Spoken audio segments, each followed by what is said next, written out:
Hello children, welcome back to my channel. Today I am going to explain you class 4th story Helen Keller.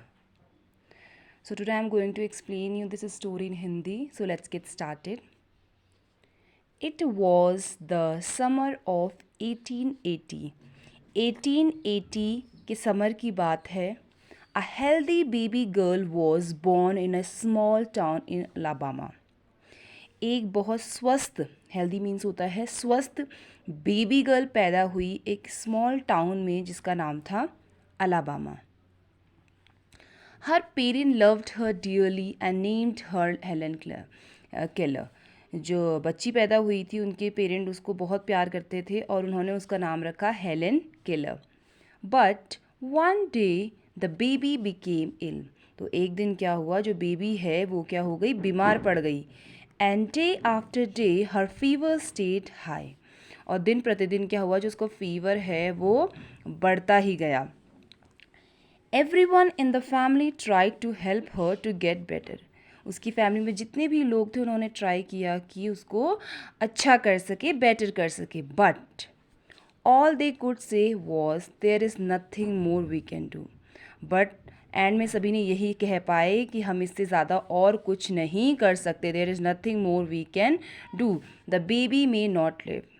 शायद वो baby बच ना सके. Helen lived. Helen क्या रही, जिंदा रही. But she was not the same after her illness. But जो हेलन किलर थी वो वैसी नहीं रही जैसे कि वो पहले थी अपनी इलनेस, बीमारी के बाद. Some time something is very wrong. कुछ तो बहुत अलग है. Her mother said. उसकी मदर ने कहा. At last they found out what was wrong. Last में उन्हें समझ आ गया कि क्या गलत हो रहा है. द चाइल्ड कुड नॉट सी और हियर. जो बच्ची थी यहाँ पे चाइल्ड यानी जो हेलन किलर थी वो क्या है, ना ही वो देख सकती थी ना ही वो सुन सकती थी.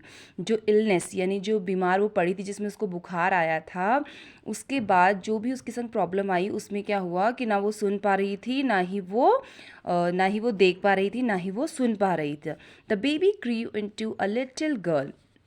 अब जो बेबी थी वो क्या है, एक लिटिल गर्ल की तरह ग्रू होने लगी. Her parents felt sorry for her. उसके पेरेंट्स उसके लिए क्या थे, बहुत ही सॉरी फील करते थे. हेलन ऑफर cried and held on to her mother. जो हेलन क्या है वो क्या करती थी, ज़्यादातर रोती रहती थी. And held on to her mother. और अपनी माँ को पकड़ के रखती थी. Give the poor child what she wants her father would say. जो उसके फादर थे वो कहते थे कि जो भी वो मांग रही है, बेचारी जो भी वो मांग रही है उसको वो दे दो. उसके फादर ये कहा करते थे, उसे रुलाया मत करो. दो हेलन कुड नॉट हियर और सी. जैसे कि जो हेलन थी वो ना ही सुन सकती थी ना ही वो देख सकती थी. She was a bright little girl. फिर भी क्या थी, वो एक ब्राइट लिटिल गर्ल थी. Some people thought Helen could not learn anything. कुछ लोगों को ऐसा लगता था, क्योंकि वो सुन भी नहीं पाती थी ना ही वो देख पाती थी, लोगों को ऐसा लगता था कि जो हेलन है कुड नॉट लर्न एनीथिंग. जो बच्चा देख ही नहीं पाता ना ही कुछ सुन पाता है, तो एक लोग परसेप्शन बना लेते हैं कि ये कुछ तो सीख ही नहीं पाएगा, इसको तो कुछ आएगा ही नहीं. But Helen could not learn anything. Her mother did not agree. उसकी मदर अग्री नहीं करती थी जब ये लोग बोलते थे कि ये कुछ नहीं समझ सकती, कुछ नहीं पढ़ सकती. बट उसकी मदर उसको अग्री नहीं करती थी. Helen is very smart. जो हेलन थी वो बहुत ही स्मार्ट थी. She said and added, the problem is how we can reach her. She is locked up inside herself. जो हेलन थी वो उसने क्या करा, she is locked up inside herself. उसने क्या करा, अपने आप को एक रूम के अंदर बंद कर दिया. Helen began to grow wild. तो बैगन क्या, जो हेलन थी वो जब बढ़ने लगी, बड़ी होने लगी तो वो वाइल्ड होने लगी. क्योंकि जो बच्चा सुन ही नहीं पाता ना ही देख पाता, एक तरीके से उसे गुस्सा ज़्यादा आने लग जाता है क्योंकि वो बातों को समझ ही नहीं पाता. ठीक है. So Helen began to grow wild. She would not let any one comb her hair. वो किसी को अपने बाल भी नहीं बनाने देती थी और वाइल्ड की तरह बिहेव, एक जंगली बच्ची की तरह बिहेव करती थी. हर क्लोथ्स वर ऑलवेज डर्टी. जो उसके कपड़े थे वो हमेशा गंदे रहते थे क्योंकि वो किसी को चेंज ही नहीं करने देती थी, इसीलिए. She was often angry. वो ज़्यादातर क्या थी, एंग्री मतलब होता है गुस्सा, तो उसको ज़्यादातर क्या है, गुस्सा ही रहता था. ठीक है. समटाइम्स शी इवन ले on the floor and kicked her feet. और कभी कभी क्या करती थी, वो ज़मीन पर लेट जाती थी, फ्लोर पे लेट जाती थी. एंड किक्ड हर, अपने पैरों को मारने लगा करती थी. Her parent thought that they should find a teacher for her. तो उनके पेरेंट्स को ये सब देख के लगा कि हमें क्या करना चाहिए। हर पेरेंट्स थॉट, उनके पेरेंट्स सोचा कि दैट दे शुड फाइंड, उनको क्या चाहिए, उनको क्या ढूंढनी चाहिए, एक टीचर ढूंढनी चाहिए फॉर हर, यानी फॉर हर मतलब यहाँ पे हेलन किलर की बात हो रही है। तो उन्होंने कहा कि हमें हेलन किलर के लिए एक टीचर ढूंढनी पड़ेगी। So Miss Sullivan, a young teacher, agreed to help Helen to learn to see the world. तो एक यंग टीचर थी जिसका नाम था मिस सुलीवान, अग्री हो गई हेल्प करने के लिए हेलन को to learn see the world. ठीक है। Miss Sullivan gave Helen a doll.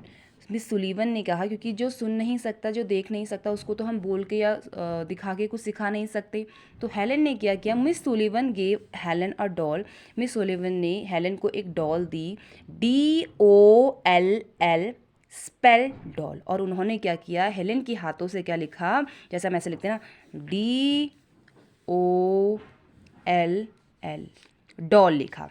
C spelt the word with her fingers into Helen hand. ठीक है, हेलन के फिंगर से लिखा DOLL। She made the letters with special hand signs. Helen copied her teacher and spell doll too. अब हेलन ने भी वही किया, क्योंकि अगर आपको सिखाया, उसने बोला DOLL। ठीक है, उसको हल्का हल्का क्या आने लगा, जो लेटर्स रिकग्निशन आने लगा, है ना। तो उसने भी खुद से भी लिखा DOLL doll. But she did not understand what she was doing. But उसे समझ नहीं आ रहा था कि वो क्या कर रही। जब भी आप शुरू में कुछ काम करते हैं आपको नहीं समझ आता, जब एक कॉन्टिन्यूटी में आप उसको करने लगते हैं तो आपको हल्की हल्की चीज़ें समझ आने लगती है। तो वैसा ही हेलन के साथ हो रहा था। हेलन लाइक मिस सुलिवन, जो हेलन थी उसको क्या है, मिस सुलिवन पसंद आई। शी वॉज स्ट्रिक्ट, वो स्ट्रिक्ट तो थी ही बट काइंड भी थी। तो जो टीचर होते हैं उन्हें स्ट्रिक्ट के संग काइंड भी होना चाहिए, और काइंड के संग स्ट्रिक्ट भी होना चाहिए, तभी बच्चा सीख भी पाता है। सो सी वॉज स्ट्रिक्ट बट काइंड, वो स्ट्रिक्ट तो थी ही बट वो एक काइंड भी थी। वो she spelled a lot of words for Helen, उसने बहुत सारे वर्ड्स क्या करे, हेलन के लिए स्पेल्ट किए, लिखकर उसे इस तरीके से बताए on her hand day and night. उसने दिन और रात, दिन भर वो उसको सिखाती ही रहती थी। उसने रात दिन एक कर दिए टू मेक हेलन अंडरस्टैंड को समझाने के लिए, हेलन को समझाने के लिए चीज़ें। One day her teacher made Helen put her hand into the running water. एक दिन हर टीचर, यानी जो हेलन की टीचर थी, उन्होंने क्या करा, हेलन का हैंड किस पे डाल दिया, एक रनिंग वाटर, बहते हुए पानी की तरफ, बहते हुए पानी के अंदर डाल दिया। देन सी स्पेल्ट WATER, फिर उसने स्पेल्ट किया WATER वाटर।